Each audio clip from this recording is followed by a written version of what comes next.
నిరుద్యోగ యువకుల మీద మేము శాసనసభలో అడ్జర్న్మెంట్ మోషన్ ఇచ్చాం. ఆనాడు ఇదే నిరుద్యోగులను కాంగ్రెస్ పార్టీ వాడుకున్నది. మేము రాగానే సంవత్సరంలో 2 లక్షల ఉద్యోగాలు ఇస్తామన్నారు. ఏది మీ జాబ్ క్యాలెండర్?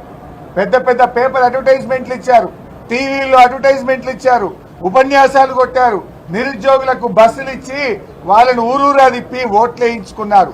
8 నెలలైనా నీ జాబ్ క్యాలెండర్ ఇప్పటిదాకా నువ్వు ప్రకటించలే. ఇక మిగిలింది 4 నెలలే.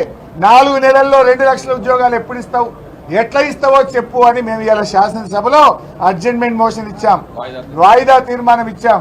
కానీ దాన్ని ఇలా స్పీకర్ గారు దాన్ని వారు తీసుకోలేదు. తీసుకోకపోగా కనీసం మాకు మాట్లాడే అవకాశం ఇవ్వలేదు. ఊసర వెల్లులు కూడా ఈ కాంగ్రెస్ ప్రభుత్వాన్ని చూసి సిగ్గుపడతా ఉన్నాయి. ఊసర వెల్లుల కంటే వేగంగా వీళ్ళు రంగులు మారుస్తా ఉన్నారు. ప్రతిపక్షంలో ఉన్నప్పుడు మేము గ్రూప్ 2, గ్రూప్ 3 వాళ్ళకు పోస్టులు పెంచుతామని మాట ఇచ్చారు. ఈ రోజు సాధ్యం కాదు అని మాట్లాడుతున్నారు. అది సాధ్యమైతది. గతంలో ఇదే రాష్ట్రంలో నోటిఫికేషన్ వచ్చిన తర్వాత అనేక పరీక్షలకు పోస్టులు పెంచిన ఉదంతాలు మన రాష్ట్రంలోనే ఉన్నాయి. ఆ రోజు సాధ్యం అవుతుంది ఎట్లా, ఈ రోజు సాధ్యం కాదెట్లా? అంటే నీకు మనసు లేదు, నువ్వు మోసం చేస్తున్నావు, నిరుద్యోగ యువకులకు మోసం చేస్తున్నావు.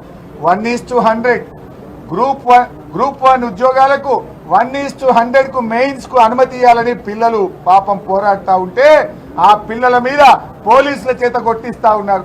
హాస్టళ్లకు వెళ్లి అర్ధరాత్రి ఎత్తుకొచ్చి పోలీసులు ఆ విద్యార్థుల మీద అక్రమ కేసులు పెడతా ఉన్నారు. నిరుద్యోగ యువకుల వీపులను లాఠీలతో విరగ్గొడతా ఉన్నారు. మీకు ఆ హక్కు ఎక్కడిది, మీకు ఆ నైతికత ఎక్కడిది అని అడుగుతా ఉన్నా. నిరుద్యోగులు ఏమడిగినారు? ఏమైనా గొంతెమ్మ కోరికలు అడిగినరా? మీరు మీ కాంగ్రెస్ పార్టీ మేనిఫెస్టోలో చెప్పిన విషయాలే అడిగారు. మీరు ఎలక్షన్ల సమయంలో ఇచ్చిన మాటను అమలు చేయమని అడిగారు. ఇదే బట్టి విక్రమార్క గారు అసెంబ్లీలో గత ప్రభుత్వాన్ని అడిగారు. 1:100 గ్రూప్ 1 కు అనుమతించాలని ఆ రోజు అసెంబ్లీలో అడుగుతాడు. ఇవాళ ఉప ముఖ్యమంత్రి కాగానే పెదవులు మూసుకుంటే ఇది న్యాయమా అని నేను అడుగుతా ఉన్నా. అదేవిధంగా ఇలా రూల్ ఆఫ్ రిజర్వేషన్ లో కూడా మోసం చేస్తా ఉన్నారు. గ్రూప్ 1 మెయిన్స్ కు అనుమతి ఇచ్చే దాంట్లో ఎస్సీ, ఎస్టీ, బీసీ, ఈబీసీలకు అన్యాయం జరిగే విధంగా మెయిన్స్ కు 1:50లో సెలెక్షన్ చేశారు. 1:100 చేసే అవకాశం ఉమ్మడి ఆంధ్రప్రదేశ్ లో ఆనాడు వైఎస్ రాజశేఖర రెడ్డి గారి ప్రభుత్వం నిర్ణయం తీసుకున్నది. మొన్న విభజించబడ్డ ఆంధ్రప్రదేశ్ లో కూడా జగన్మోహన్ రెడ్డి గారు కూడా గ్రూప్ 2 పరీక్షల్లో 1:100 కు అక్కడ కూడా అవకాశం ఇచ్చారు. మరి ఆ రోజు సాధ్యం అవుతుంది ఎట్లా, ఇవాళ కాదెట్లా? ముఖ్యమంత్రి గారు లీగల్ సమస్యలు వస్తాయి అంటున్నాడు.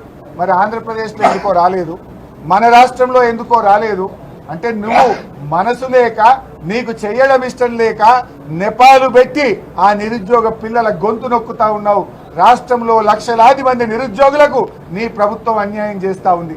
ఇంత ప్రధానమైన సమస్య మీద మేము శాసనసభలో ఈరోజు వాయిదా తీర్మానం ఇస్తే దానికి అవకాశం ఇవ్వకపోవడం చాలా దురదృష్టకరం. ఆ నిరుద్యోగ యువకుల పక్షాన తప్పకుండా బీఆర్ఎస్ పార్టీ పోరాటం చేస్తూనే ఉంటది. రేపు సభలో కూడా ప్రయత్నం చేస్తాం.